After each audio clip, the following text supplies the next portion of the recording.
Nigel Ayling, President of the Chamber. I'm here with David and Jule from Sapphire Coast Anglican College in Bega.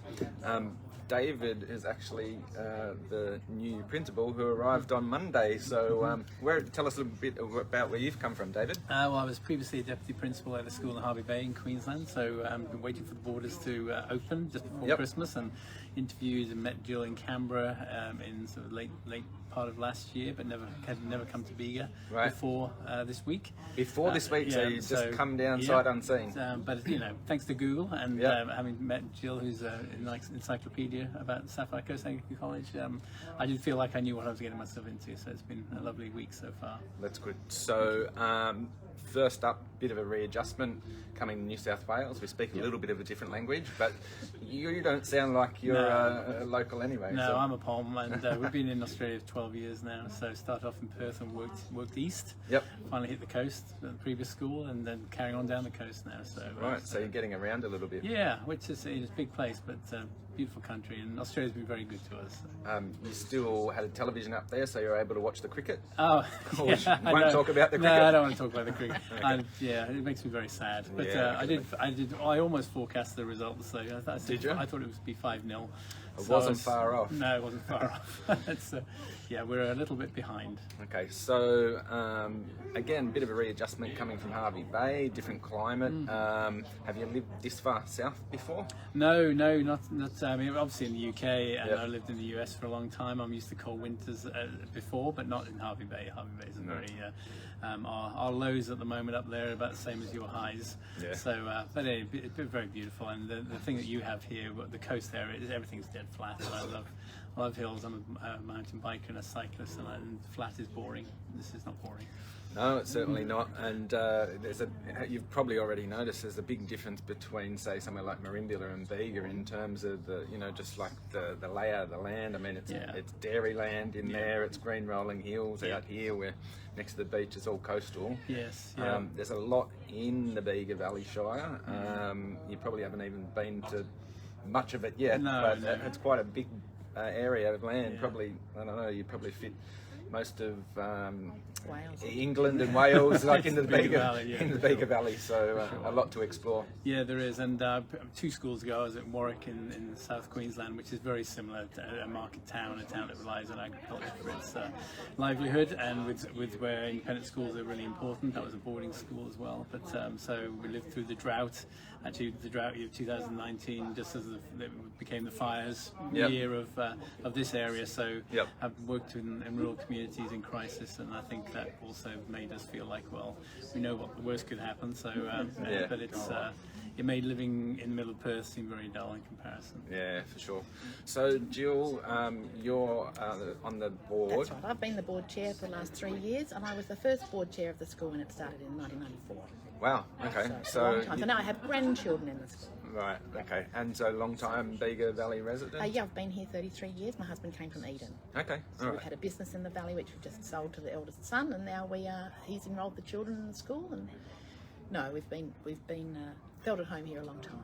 So you probably know a bit more about the school. I think I should do, because I've been here since the beginning. I called the first public meeting to see if people wanted the school. Yep. And then we built the school with volunteers. Mm-hmm. And then in 2007, the Anglican Diocese of Canberra-Goulburn became partners with us, and they are providing a lot of administrative services and advice and risk support, all sorts of things. And so we have a board which actually governs the school here and the St Peter's Anglican at Browley, in Abatements Bay, and we have people from Canberra, Browley and Bega on the board together.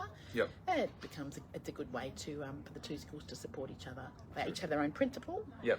And I've had 5 children go through the school and all go off to careers in science and further study and research and so on, and they've all loved to come back and talk to a class about what they've done, why they've done it, where they've lived, where they've studied overseas or whatever. So it's been great, and I've seen basically kids come through the school and take on every occupation you've ever heard of, whether it's teaching or medicine or dentistry or vet science or engineering. I've done a little survey with past students.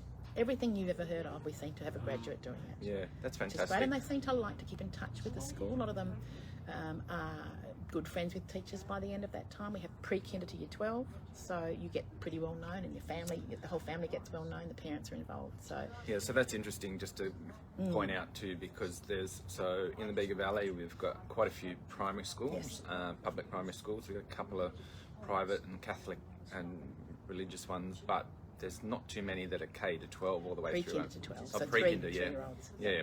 So one campus. Yeah, the thing that happens with pre-kinder to 12, and I've seen it with my own kids and now with the grandchildren, is that you have a sense that they belong from the beginning. In the early years of the school, we had no pre-kinder. That was not normal to have it. So I used to do tissues and Tim Tams on the first day for the kindergarten parents who were going to cry because their children were going to be let loose into a big grown-up school. They do now. They come for 1 or 2 days, whatever they see fit in pre-kinder. By the time they go into kinder, they know all those teachers. They know the children. They've been playing in the playground with them. And so it's been an easy transition. And then of course from year 6 to year 7, some kids from a little primary school in a village, it's quite hard to go to a big school, but of course if they've been in a school since pre-kinder, it's just they already know the teachers. We also have a bit of a program in year 5 and 6 where they have special classes with specialist teachers from the secondary, so they've already had, you know, a teacher of this and a teacher of that, whether it's art or French or music or whatever, and so it means that they don't have anxiety about moving to the next step. It's just a natural thing to do. Now let's talk about size, because I came from the city. I went to high school. There was 11 classes in my year. We had 330 students in my year. Just in that year. That's tough. That's a big school. We have a whole school of 350 plus pre-kinder, which might be 20 or 30 depending. So it's the size where people know you, but it's also the size where, and we're growing gradually at a nice moderate pace. So we've got a number of secondary classes which are double streamed, so 2 classes of those grades, and a class of every grade at primary. Some, in fact, 5, 6, we've already got more than one class, and then at senior secondary we're building up to the 2 streams at senior secondary as well. And it's small enough to know people, but it's a good size for offering a good range of. So we've got, you know, legal studies and Spanish coming on as new this year. It's enough variety and a good focus on the core. So you could go to a much bigger school and have lots more subjects on offer, but you can only fit 6 in your program. That's the number of days, you know, week periods there are, and so we have a really good range, and it seems to serve kids. We've had kids who've become chefs. We've had kids who've gone on to teach in universities in ancient history. So there seems to be enough going for different kinds of interest. Quite a lot of vocational subjects and joint secondary schools TAFE things. We have kids that go off and do apprenticeships who come back and tell us how they're running their own businesses. So it's a good range. I've got 3 daughters. The middle one, Maddie's at SCAC, and she's been there for the last 3 years. She's doing her final year this year, and she loves the fact that it's, you know, I wouldn't say she's an introvert, but she's, you know, she's just likes to be close to friends and not too many things going on, and she finds that a really good environment. She's made good friends with a lot of the teachers there, and you know, I guess the other thing too is if you in one of the public high schools, either Eden or Bega, that you sort of, it's generally that local community that's there, whereas SCAC tends to bring people from all over the place, doesn't it? And that's one of the things. Cross-section's quite good for people, actually. So, you know, if she's got kids in her class, I mean, it's an ag school too. So, you know, give you the sense of the thing is like, it's, you know, how many acres is it? 60 acres. So sprawling hills, you know, spread out. Glorious view because of the slope. And massive, you know, playing field. Cows and chickens and things all running around. And goats. We've had alpacas, you name it. And lots of students are hands-on about those things, and it's the thing they most enjoy. So agricultural technology or agriculture. I've had quite a number of students who've gone on to do that at uni. And some of them are out in working for the agriculture department, or some of them are doing research in agriculture. So it's been a strength, and the kids love it. So even the little primary people get to have those animals visit them. Yeah, that's great. Whether it's ducklings or baby goats or whatever, and they can be in adjoining the playground that the little people are in, the Lighthouse Adventure Playground. So it's a little bit like a small farm. It is, or an animal nursery.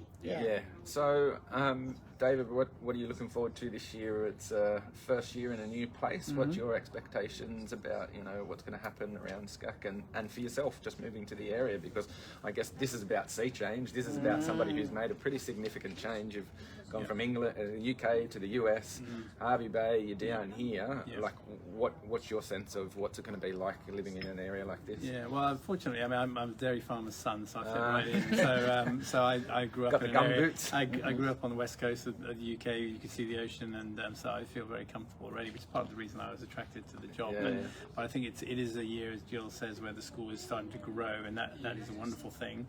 It just needs to be done carefully, and the opportunities will just get ever more abundant for the young people, and we've got a large number of new staff this year. So making sure everyone's having the opportunities they need, both staff for them to develop, but also obviously the students are the number one priority. So broadening our scope really without losing the feel and the intimacy of a small and tight-knit community, because it really is the centre of it seems like the centre of the Bega Valley community. Yet we have children coming for an hour bus ride from Bermagui in the north and Eden in the south.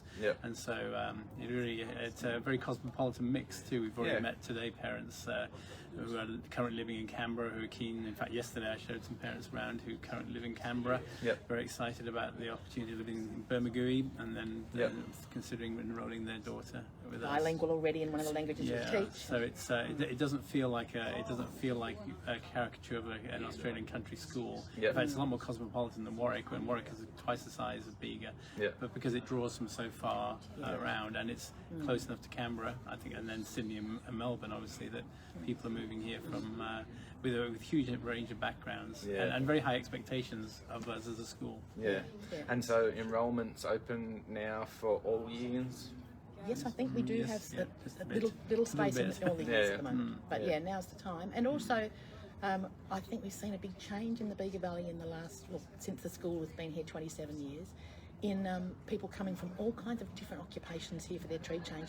They're very interesting, and they often bring new things that they can be as a school parent or as a teacher in the school, bringing something different that we haven't had before, which is great. I was a newcomer once, and now I feel I really belong here. But I also think that I've seen the new people add something to the district, which has been great to see.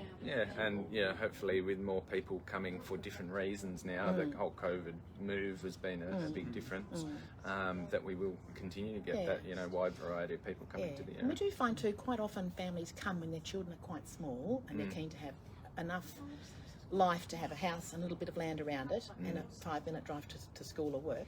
And it's a good age for coming here, really. Lots of folk come here with 2 or 3 tiny tots. And I often seem to have another one when they arrive. It's a little celebration for being here. But they do find, I haven't heard anybody say they regretted that move, and I've heard a lot of people saying, I wish we'd done it sooner. That happens a lot, doesn't it? Well, I can't go without leaving one last thing. Are you going to put a cricket side together? Or? Well, as long as there's no poms in it, I think we'll be okay. We've probably got some. Well, our field is the size of the MCG, and there are cricket nets next to it. We've just got a scholarship actually with the local cricket club combining with the school, because we can provide a change room for women cricketers. Perfect. And so they said, good on you, you're the one group in the district that can do that. The cricket's already played here. So we do have a deputy principal who's an old local come back, and he's a mad cricketer, you see. Well, there you go. And you'll have to take David out to the Lord's Cricket Oval at Kamaruka. Kamaruka, there was a test match played between Australia and England at Kamaruka Estate, which is probably towards Canlow, 15 minutes. Out of here. And they have a little white picket fence around the lovely big oval. And it's a very interesting. It's almost like an English country estate. We'll tell you the history. That's a great story, but it is. I mean, there's a lot of history around this area, but you only have to scratch the surface to find some interesting stuff. He has also had a little look at the area by climbing Mount Imlay 2 days after arriving to the very top. First one there with the young teenagers, so I think we've shown him a good outspread view of mountains and the coast. Perfect. All right. Well, thanks both for joining us today. Thanks for being part of the Sea Change Expo. Good luck with your first year. Thank you. We'll be kind to him. And maybe see you next year. This time next year. Yeah. Terrific. All right. Thanks for your time. Thank you. Cheers. Thank you. Thank you.